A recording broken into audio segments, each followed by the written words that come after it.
नमस्कार दोस्तों महाराष्ट्र में अजीत पवार के निधन के बाद उनकी पत्नी सुनेत्रा अजीत पवार डिप्टी सीएम बन गई हैं। वो महाराष्ट्र की पहली महिला डिप्टी सीएम है। उनको विभाग भी मिल चुके हैं और सुनेत्रा पवार ने सरकार का कामकाज भी शुरू कर दिया है।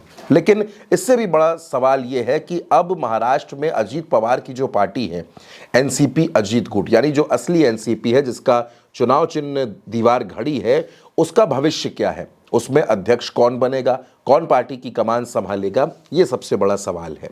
सवाल ये भी है कि अब सुनेत्रा पवार की जगह राज्यसभा कौन जाएगा, और सवाल ये भी है कि क्या अब अजीत पवार की पार्टी और शरद पवार की पार्टी का विलय नहीं होगा, क्योंकि शरद पवार बार बार इस बात को कह रहे थे कि 17 जनवरी की बैठक में यह तय हुआ था कि दोनों गुटों का विलय कर दिया जाएगा और उसके लिए तारीख भी तय थी। लेकिन बीच में अजीत पवार का निधन हो गया, जिस वजह से ये बातचीत अटक गई। सुनेत्रा पवार जब डिप्टी सीएम पद की शपथ ले रही थी तो शरद पवार और सुप्रिया सुले दोनों उस कार्यक्रम में नहीं पहुंचे थे। लेकिन अब लगभग ये तय हो चुका है कि सुनेत्रा पवार ही जो डिप्टी सीएम बन चुकी हैं और अब वो ही पार्टी की अध्यक्ष बनेंगी, यानी सुनेत्रा पवार ही एनसीपी की कमान संभालेंगी। इसकी जो औपचारिक घोषणा है वो 9 फरवरी को हो सकती है, ये कहा जा रहा है। और साथ ही साथ प्रफुल्ल पटेल पार्टी के कार्यकारी अध्यक्ष का काम करते रहेंगे, सुनील तटकरे महाराष्ट्र इकाई की कमान संभालते रहेंगे।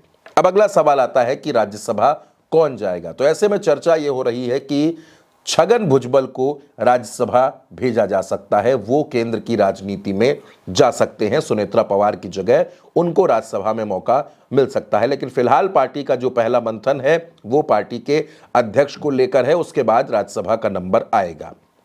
दोस्तों, महाराष्ट्र की राजनीति में बहुत से लोग ये मानते हैं कि अजीत पवार के जाने से एक ऐसा शून्य पैदा हो गया है जिसको भर पाना बहुत मुश्किल है।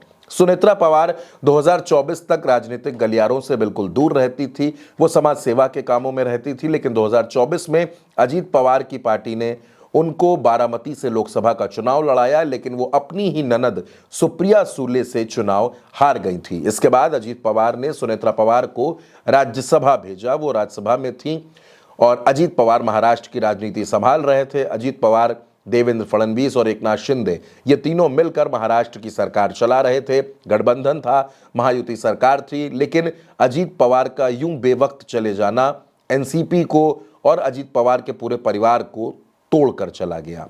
अब पार्टी नए सिरे से खड़ी हो रही है, परिवार नए सिरे से अपने आप को समेट रहा है और सुनेत्रा पवार के डिप्टी सीएम बनने के बाद अब सीधे सीधे पार्टी पर अपना कंट्रोल मजबूत करने की तैयारी है। और इसीलिए कहा जा रहा है कि अब सुनेत्रा पवार को 9 फरवरी को कमान मिल सकती है, वो 9 फरवरी से एनसीपी की अध्यक्ष हो सकती हैं।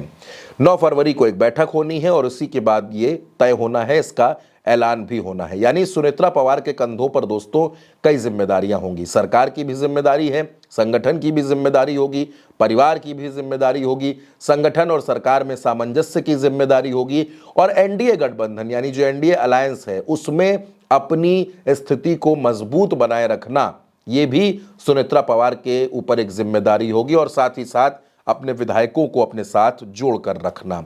तो सुनेत्रा पवार इन तमाम जिम्मेदारियों को कैसे निभाएंगी, कैसे वो अजीत पवार के निधन के बाद पार्टी और संगठन को मजबूत करते हुए चलेंगी, ये सुनेत्रा पवार के लिए किसी चैलेंज से कम नहीं है दोस्तों।